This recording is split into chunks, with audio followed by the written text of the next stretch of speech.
Tania du premier jour de Rosh Hashanah, donc on commence le Siman Chaf, une nouvelle lettre.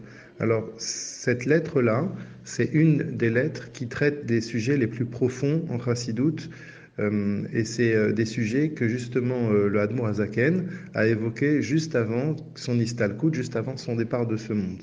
Alors comme on avait dit auparavant, bien que c'est un sujet qui est profond, toutes les lettres qui se trouvent dans Yigeret HaKodesh, elles ont pour but l'action concrète et en particulier la tzedaka. Donc comment essayer de comprendre comment cette lettre-là, elle rentre bien dans l'idée de faire la tzedaka.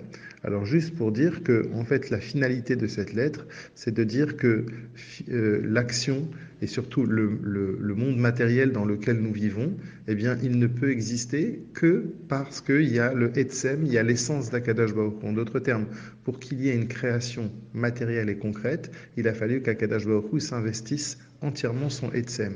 Et donc on voit bien que la finalité, c'est l'action.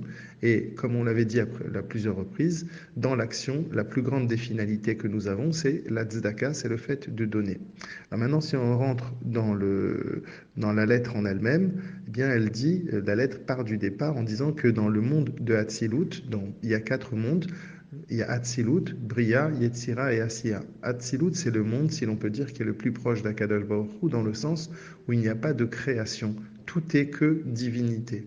Alors que dans Bria, il y a un début de création, Yetzira, il y a de la formation, et Asiya, c'est le monde matériel dans lequel nous vivons. Donc dans le premier monde de Hatzilut, eh bien, nous disons quoi? Nous disons que la lumière, le or, qui se trouve dans Hatzilut, ainsi que les Kélim, Hachem, il a créé le monde de façon à ce qu'il y ait toujours cette notion de or, de lumière, et de Kéli, de réceptacle. Tout le monde et toute la création, elle a été faite comme ça. En fait, il y a la lumière, et le Kéli, qu'est-ce que ça veut dire? Ça veut dire les limites à cette lumière, la forme de cette lumière. Bien ce que on nous dit dans le Zohar, c'est un grand chidouche, on nous dit que dans le monde de Hatzilut, le monde où il n'y a que Hachem, eh bien évidemment, le or, la lumière qui a Or Ensof, elle est complètement illimitée, mais on nous dit que même les Kélim, ce qui normalement est censé limiter, eh bien même ça, c'est du Ensof, même ça, c'est la même chose que le Or, c'est complètement illimité. Donc par rapport à ça, justement, on se pose une question, puisque justement tout le but du Kéli, c'est justement de limiter. Donc comment on peut l'appeler Or Ensof? Alors on nous dit parce que en fait, toute l'idée de dire qu'en vérité c'est complètement de la divinité, c'est parce qu'il y a un principe de base. C'est quand est-ce qu'il y a deux façons de créer, enfin plutôt il y a deux façons de passer d'une étape à l'autre. Il y a ce qu'on appelle en Chassidoute Me'ayin Leyesh, on part de rien et on arrive à une création. Et puis il y a un autre style d'avancée, c'est de cause à effet. Quand on part de quelque chose et après on le transforme, mais on ne le crée pas. Donc quand on part de cause à effet, eh bien, il y a toujours un lien, c'est comme des barreaux d'une échelle, il y a toujours un lien entre le niveau le plus haut et le niveau le plus bas. Alors que quand on part d'une création Ma'in Leyesh, on part de rien du tout et la création elle est complètement nouvelle, elle n'a rien à voir avec. Comme on donne toujours cet exemple-là, Ma'in Leyesh, ça veut dire créer par exemple l'aile d'un moustique ou d'une mouche, on part de rien et on crée une aile. Il n'y a pas de départ. Alors que quand on parle plutôt de transformation de ila ve alul, c'est-à-dire de cause à effet, la chose elle existe déjà. Par exemple, il y a un arbre et avec cet arbre-là, eh bien, on va faire quelque chose d'autre. On va par exemple faire du papier.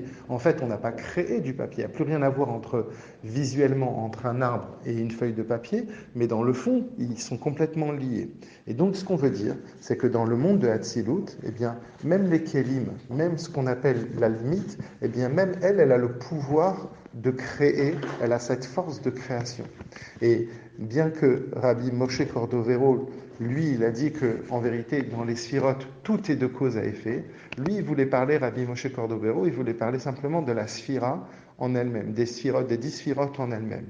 Mais ce que le Admor Hazaken veut nous dire, enfin plutôt ce qu'il explique du Zohar, c'est que, en fait, dans le monde de Hatzilut, eh bien, dans la sphira, comme on veut dire par exemple la sphira de Bina, par exemple, dans Bina, il y a la lumière de Bina et il y a le Kéli de Bina. Eh bien, les deux, justement, c'est que de la divinité. Et si l'on peut dire, si on allait juste de cause à effet, on n'arriverait jamais à un monde matériel. pour arriver à de la matérialité, il faut casser à ce moment-là cet enchaînement et créer vraiment Me'ain Leyesh, de rien, on crée quelque chose.